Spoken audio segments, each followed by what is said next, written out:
On March 11, 2020, the World Health Organization made an announcement. In the past 2 weeks, the number of cases of COVID-19 outside China has increased 13-fold.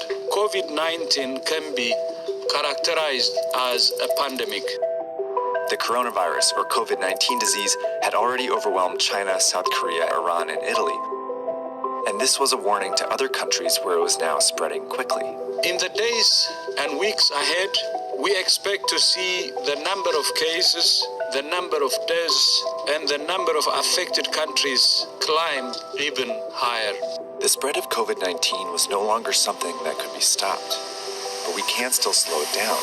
We just have to act right now.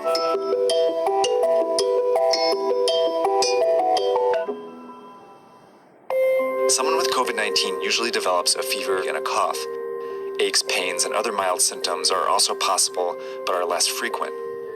But the severity of those symptoms varies, and for some people who get the virus, you might never show symptoms at all. Based on the data from China, the vast majority of cases are not life-threatening. In 80% of cases, people experience only mild disease, but in 20% of cases, the disease can manifest in a more serious way. It can develop into quite a severe pneumonia where people need to be hospitalized and put on ventilators. Overall, it seems like about 1 to 2% of known cases lead to death, but that rate is much lower for young people and much higher for the elderly. And it also seems that people with unmanaged underlying chronic diseases, they also have a tougher time overcoming the virus. The virus also seems to be very contagious, more contagious than the flu. All you need to do to spread COVID-19 is cough or sneeze on someone else, touch a surface where the virus still lives, and then put your hand in your mouth or your eyes or your nose. After getting infected, it can take an average of 5 to 6 days before you feel sick and your symptoms start to appear. But you can already spread it to people in that period, even if you feel healthy. Just as people realize they're sick, they seem to be at the most risk of passing it along to others. That's how the virus has been so effective at spreading across the world so quickly, and why the WHO was now calling COVID-19 a pandemic. But what they said next was just as important. We cannot say this loudly enough. All countries can still change the course of this pandemic. And that depends on something each of us needs to do as individuals. So diseases become really dangerous when everyone gets sick at once and the health system becomes overwhelmed. In any hospital, the capacity to treat patients is limited by how many beds they have. Think of this as the number of beds in your local hospital at any given time. A couple are already filled by patients receiving treatment for things like a car accident injury or a stroke. And this dot represents one person who's healthy and decides to go out like usual. They jump on the subway and head into the office where they catch COVID-19. But they don't feel sick right away and might not for several days. So later they go to a basketball game where they unknowingly infect 2 or 3 more people. Most of these people will have relatively mild cases, but one might be an elderly person with a severe case who will eventually have to go to the hospital.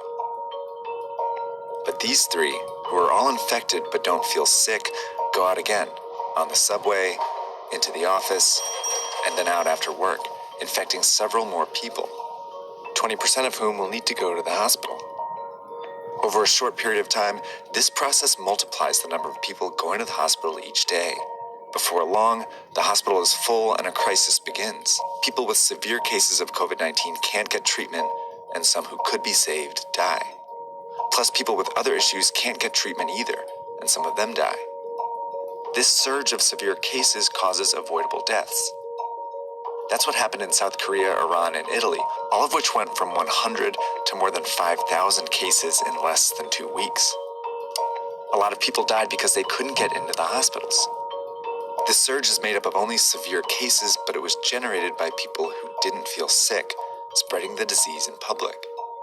Which means the people who can do the most to avoid these unnecessary deaths are these people. And that means all of us.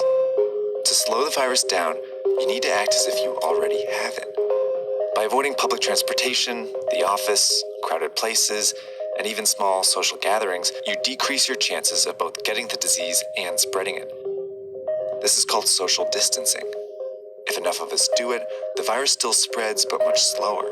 Over time, many people might still get infected, but fewer severe cases show up to the hospital each day, never overwhelming the system. This trendline gets flatter. These people can all get treatment, and fewer people die because of it. These are the two ways the COVID-19 pandemic can play out. But this one only happens if everyone does their part. And it's why experts and officials are urging people to flatten the curve by social distancing and staying home as much as possible.